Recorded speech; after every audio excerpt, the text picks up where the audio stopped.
N'hésitez pas à liker la vidéo si elle vous plaît et si vous êtes nouveau sur la chaîne, n'oubliez pas de vous abonner et d'activer la notification pour ne rater aucune de nos prochaines vidéos. Monsieur Jules, bonjour. Bonjour. Alors nous voyons, vous êtes devant la presse. Qu'est-ce que vous avez envie de nous dire ce matin? Merci beaucoup. Moi, c'est Jules Moulumba. Je suis le président du CMCFDP, communicateur de la plateforme des résistants pour la défense de la patrie. Nous avons fait appel à vous de la presse parce que nous avons une communication très importante à apporter à l'opinion tant nationale qu'internationale. La personne ici que vous voyez, qui s'appelle Kubuimana Élisée, c'est un sujet rwandais. Un sujet rwandais qui n'est pas ordinaire, ce n'est pas un citoyen rwandais ordinaire, mais c'est plutôt un citoyen rwandais qui a été enrôlé au sein de Rudi Urunana, c'est un mouvement opposant à Kagame, n'est-ce pas, qui est dissident aussi des FDLR, on le s'appelle aussi des FDLR Rudi. Depuis 2012, il était l'air militaire, depuis Walikale jusque dans les Rutshuru. Et par la suite, il va déserter pour se rendre à chose en Ouganda, où il a ses parents. Et à partir de l'Ouganda, il sera recruté par le service spécialisé de Kagame, qu'il a appelé DI. Je ne sais pas ce qu'il a bien. Moi, je pense que c'est le DMI, c'est ce que je connais. Et de là, il sera amené au Rwanda. Et puis au centre Mutobo, où il a eu la mise à niveau, donc refresh à cause, comme ça qu'on parle en anglais. Et dès lors qu'il a fini cette formation de mise à niveau, il a encore été réinjecté dans l'armée des réserves rwandaise. Et à partir de là, il a exécuté des opérations spéciales. Il venait de dire qu'il est venu jusqu'à Bunagana, quand la force rwandaise était sur place avec les FARDC de manière camouflée, avec deux volets, le volet opérationnel et le volet infiltration, n'est-ce pas? Parce qu'ils avaient une mission d'appréhender un certain Rutabana, un opposant rwandais exilé qui travaille avec Kayumba Nyamwasa. Et ils ont mis en place les mécanismes et il avait fini par mordre à la maison, il a été appréhendé. Après ça, il est revenu, ce monsieur est rentré au Rwanda. Et maintenant, dernièrement, on lui avait confié une nouvelle mission, de venir, n'est-ce pas, recruter à nouveau un mouvement au-delà du M23 qui pouvait se présenter comme un mouvement de résistants patriotes, mais qui travaillait directement pour les comptes du Rwanda. Il a même cité un certain Muchoma, je le connais, il est originaire de Bwito. C'est un déserteur de chez nous depuis 2013. Il est fui démobilisé, il était à Kamina. Et je pense que même maintenant, il est dans la vie courante à Goma. C'est lui qui était prédisposé à créer une histoire dans le sens du patriotisme, mais dont l'objectif principal était de suppléer le M23, c'est-à-dire en nous attaquant nous par les dos, mais aussi en attaquant les opposants armés de Kagame qui sont sur le sol congolais. Je pense que c'est comme ça qu'il s'est expliqué sur le PV d'audition et dans ce qu'il venait de dire dans votre speech en Swahili. Et qu'est-ce que vous allez les faire? Voilà, qu'est-ce que vous allez en faire?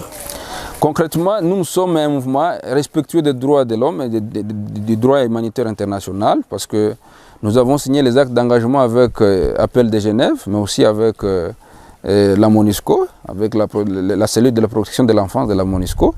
Nos militaires et nous, les cadres, nous sommes suffisamment instruits quant au respect des DIH.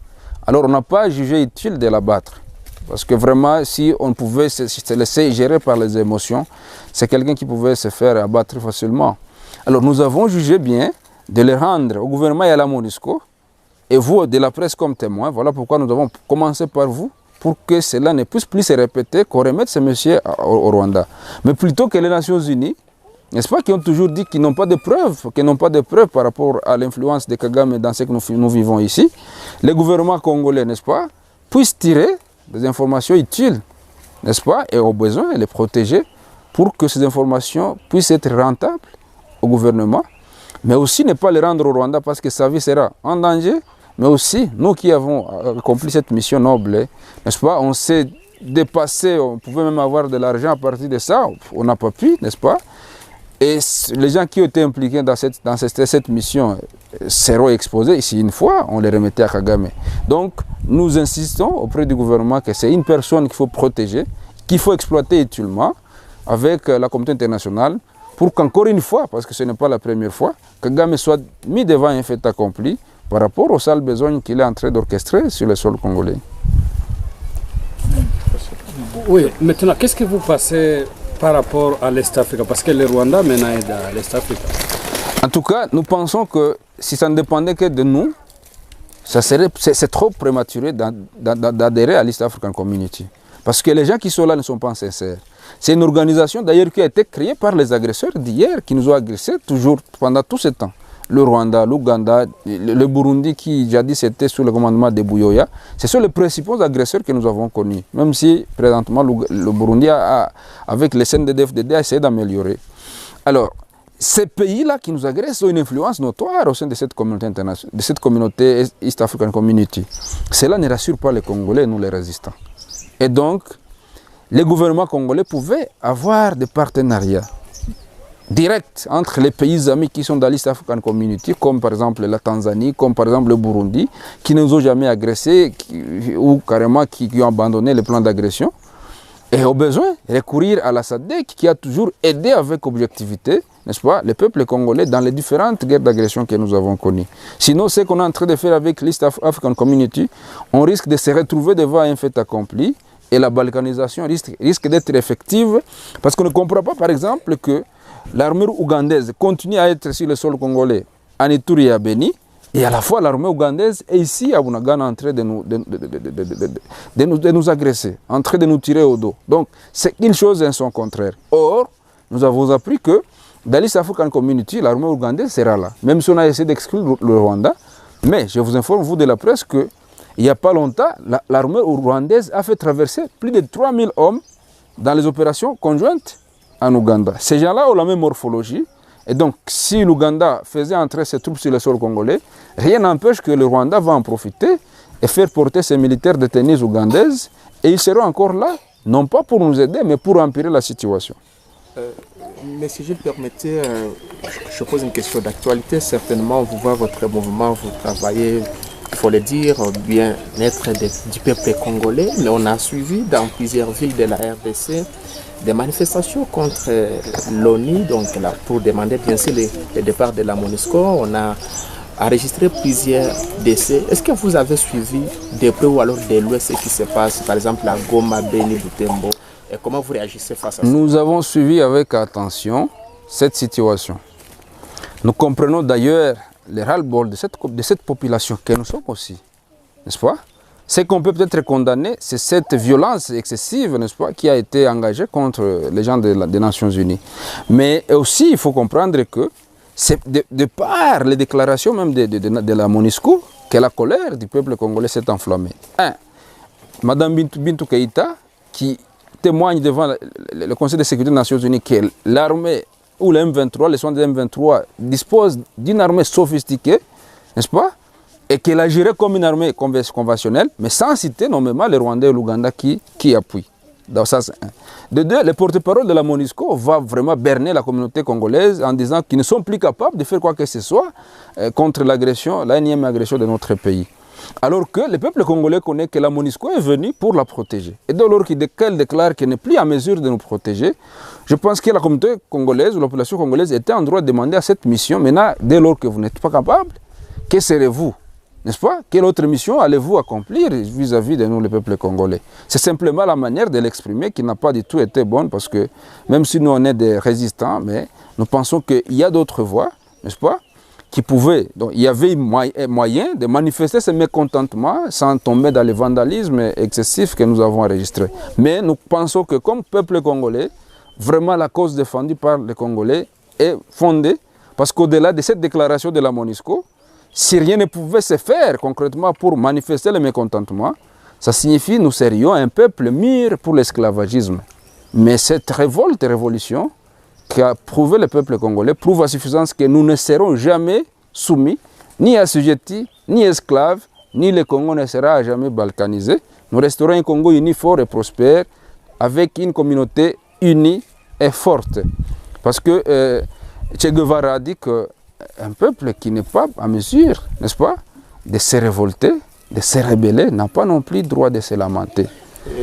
Et pensez-vous que l'ONU a un rôle à jouer par rapport à ce qui se passe en RDC, en dépit bien sûr de la présence de la MONUSCO avec ses casques bleus en RDC? Oui, nous pensons que si l'ONU était vraiment une organisation sincère, elle aurait joué un rôle très prépondérant par rapport à ce que nous subissons. Par la voie des armes, depuis bientôt 25 ans, depuis 23 ans je pense, ils n'ont pas su nous apporter ce que nous attendions d'eux. Parce que du RCD, on est passé au CNDP, du CNDP, on est passé au M23-1, puis au M23 bis, avec les mêmes pays agresseurs. Comme ça n'a pas pu produire, nous pensions maintenant que la communauté internationale, notamment les Nations Unies, si elles étaient sincères, pouvaient accompagner le gouvernement à en découdre une fois pour toutes avec cette agression, ou carrément imposer à ces pays voisins qui ont toujours créé des alibis, des prétextes pour nous malmener, de dialoguer sincèrement avec leurs belligérants respectifs. Et là, on aurait résolu une fois pour toutes la question, et on aurait la paix définitivement dans la région des Grands Lacs, et chaque pays pouvait en bénéficier. Mais c'est cette hypocrisie, n'est-ce pas, qui hante les esprits de cette communauté internationale, qui continue à nous malmener. Parce qu'à la fois, nous, on est agressés, on prend l'embargo contre nous, c'est ce que j'allais d'ailleurs oublier, n'est-ce pas? On renouvelle l'embargo contre nous, c'est aussi ce qui a remonté la colère de la population congolaise. Et pendant ce temps, un autre pays qu'on dit être agressé, comme la Russie, est soutenu significativement par la même communauté internationale. Donc c'est la politique des deux poids, deux mesures. Et voilà pourquoi nous sommes en droit de nous rebeller, nous sommes en droit de nous révolter. Et demander à cette communauté internationale de redresser les tirs. Parce que trop c'est trop, et on en a marre, avec plusieurs millions de morts congolais. Et je pense qu'il est grand temps que vraiment Dieu lui-même agisse, mais aussi que ces décideurs du monde comprennent qu'on ne peut pas berner tout un peuple, on ne peut pas non plus assujettir un peuple constitué par 100 millions d'âmes. C'est pratiquement impossible. Lakini wacha nikuulize Jules Mulumba, wewe umeshika silaha, ni kitu gani kinawasimamisha hapa? Asante sana mpasha habari, nitaanza kujitambulisha. Mimi ni Jules Mulumba, nikiwa president wa chama CMCFDP, yani Collectif de Mouvement pour le Changement, pia msemaji wa wazalendo, yani msemaji wa vikundi vya wazalendo ambavyo vimetia fasi moja kwa ajili ya kupigania nchi yetu ya Kongo. Na ingawa tumewaitisha mahali hapa, ni sababu tunakuwa na habari ya rambirambi ya kuweza kuwapasha wakongomani wote na dunia mzima. Na habari hiyo ni kwamba huyu mnayemwona pembeni yangu atasema jina lake. Jina lako nani? Kubwimana Elize. Unazaliwa wapi? Nilizaliwa Rwanda. Huyu mnayemwona hapa ni Mnyarwanda ambaye tumeshika. Alikuwa mwanajeshi wa RUD Urunana, ni chama ambacho wamoja wanakiita pia FDLR RUD, lakini ni chama cha Wanyarwanda ambao wanapiganisha utawala wa Kagame. Yeye alikuwa mwanajeshi wa chama hicho tangia mwaka 2012, na nyuma ya hapo aliweza katoka. Alipotoka akakimbilia Uganda, kwa sababu huko anasema ndiko ambako jamaa lake linabaki, na kupitia huko ambako alielekea Uganda katika kambi ya Chankware aliweza akatafutiwa na jeshi la Uganda la Rwanda, samahani, yani DMI. DMI ni service secret ya Rwanda, ikamchukua na ikamrudisha Rwanda huko ambapo aliweza kupata refresh course, yani wakamrudisha tena kwa kijeshi, kisha kufanya mafunzo, akaingia kwenye reserve forces ya Rwanda ili aendelee kutumikia Rwanda, lakini si kutumikia Rwanda kwa ajili ya kuleta amani nchini Rwanda, lakini ni kwa kutumikia Rwanda kwa ajili ya kuleta usalama mdogo nchini Kongo. Na kwa wakati ambao tuko kwa ndani ya wakati kama na huu wa vita, ambapo Rwanda ikisaidiwa na Rwanda na Uganda pia wamerudisha huko ile ambao wanaita M23, yeye alipewa mission. Kuna mission alipewa hapo awali za kuweza kuangamiza wandugu yake wa Nyarwanda. Akishafanya formation ya refresh course, alirudisha kwenye udongo wa Kongo, na hapo alifanya mission mbalimbali ya kuweza kuwawinda wandugu zake, lakini yeye pia akijifanya kuwa ni FDLR. Anasema kwamba aliketi hapo Bunagana kwa muda mrefu, ataweza naye kusema neno kidogo hapo.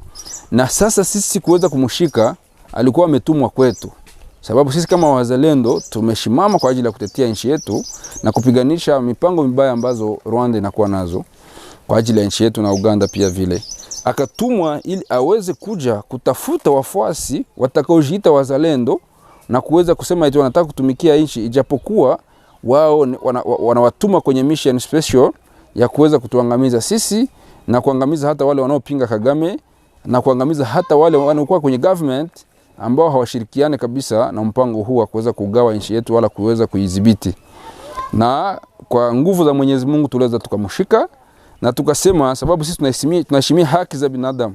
Tumefunzwa nyingi, tunakuwa na acte d'engagement tumesaini na appel de Genève, protection de l'enfance ya MONUSCO, yani DIH tunaheshimu sana, tukasema hatuwezi kumuua, itabidi tuweze tukampatie government na MONUSCO hiyo inayosema eti hayakuwa na uhakika ya namna gani Rwanda inatuvamia, waweze wakapati habari kanuni ambazo wanakuwa nazo, na hiyo itaweza kuleta mchango kwa ajili ya ukingo tunaofanyia nchi yetu. Yani ndio sababu tuliwaalika nyinyi wapasha habari ili mwe washuhuda, na kisha hapa tutaweza kumpatia government. Sisi tunajulikana, wanaweza kututafuta, tuko tayari kuwapatia mtu huyo, lakini tukiwashurutisha, sababu tuliweza kuyaishi mambo hapa juzi. Jeshi la Rwanda lilikamatika hapo Biruma, kisha hapo pressure ya Rwanda ikakuwa nyingi, government yetu ikawarudisha. Sisi huyu ambaye tunataka kumtoa si kwamba wamrudishe Rwanda, sababu yeye peka na hofia usalama wake, sababu mission walimpatia ameshindwa, wakamrudisha huko ataweza kufariki. Pia wakamrudisha huko, na sisi na wale ambao walitusaidia kuweza kumkamata, usalama wao utakuwa mdogo sana.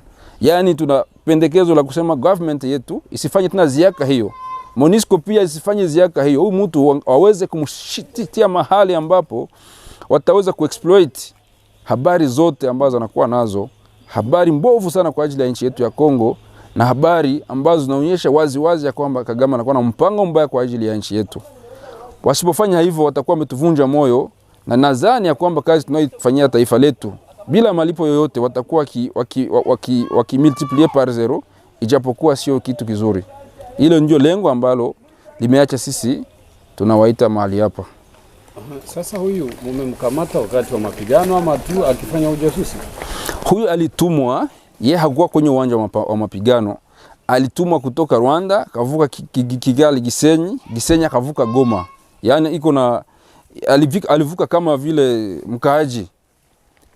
Na alikuwa akicommunicate na wamoja kati ya wakongomani wazalendo, na wale ndio walitupatia habari ya kwamba kuna mtu anakuja na mission fulani ya hivi na hivi, tuweze kufanya nini. Na ndipo tuliweza kupanga njama ya namna gani tunaweza kumkamata vizuri pasipo kumuua, ili habari hizo na mission ambayo anakuwa nayo tuweze tukaitia hadharani mbele ya mataifa.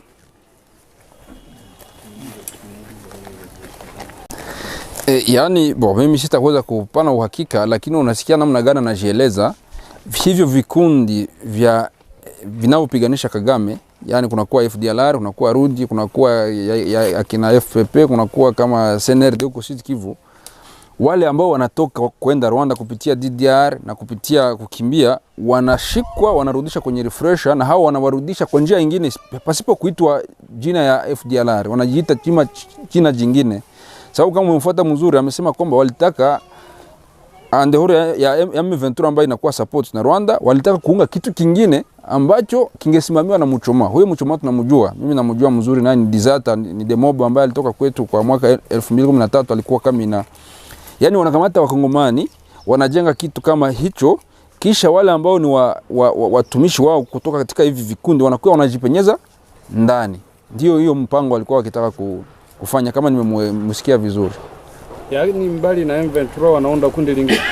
Yani ndio ilikuwa mpango, sababu M23 inajulikana kwamba ni ya kutoka Rwanda. Sasa ilibidi wakamati wale kongomani wenye kuwa na tumbu kabambi, wawapatie pesa, wafanye kama vile nao wanakuwa wakongomani wazalendo, waunde kitu kinachotumikia Rwanda. Nacho ndicho kingeweza kuweza kusababisha usalama mdogo na kutudestabilize sisi wazalendo, pia kupiganisha wale ambao wanapiganisha Kagame, bien sûr, kama vile amesema. Ndio vile nimeelewa. Sasa nyinyi kama wazalendo mnadhani kipi kinaweza kufanyika? Tutapata amani kabla Rwanda ingali ikiongozewa na hao wavamizi wa FPR. Hatutapata amani kabla Rwanda ingali katika siasa hiyo mbaya kuweza kusababisha usalama mdogo katika nchi za maziwa makuu. Sababu sio Kongo tu, kunakuwa Rwanda, kunakuwa Burundi, hapa juzi ilikuwa Uganda. Yani sisi wazalendo tungependekeza Umoja wa Mataifa ambayo imeshindwa kurudisha usalama kupitia njia ya bunduki, hata na Kongo ambayo inakuwa na matatizo mengi, waweze kuomba Kagame aache hii tabia mbaya. Yeye pia azungumuze na wandugu ya kwake. Tunasema kila siku, mara na mara tunasema hiyo. Azungumuze na wandugu wa kwake, asiendelee kutujengea vikundi vya kuja kuendelea kutuua. Yani solution ni moja, Umoja wa Mataifa umwambie akamate wale wa FDLR, warudi wa CNRD, wa FPP, wale ambao wanakuwa pia wakayumba Nyamwasa na wengine wanao wapinzani ambao wasiokuwa na silaha, wazungumuze. hiyo makubaliano ya Arusha aliyokuwa amesaini na mwenzie Habyarimana waweze kuyatia katika matendo, na tunadhani ya kwamba amani itakuwa kabisa. Pasipo hiyo yote wanaopendekeza, Kagame hatapenda kamwe kitu kama FDLR iishe huku.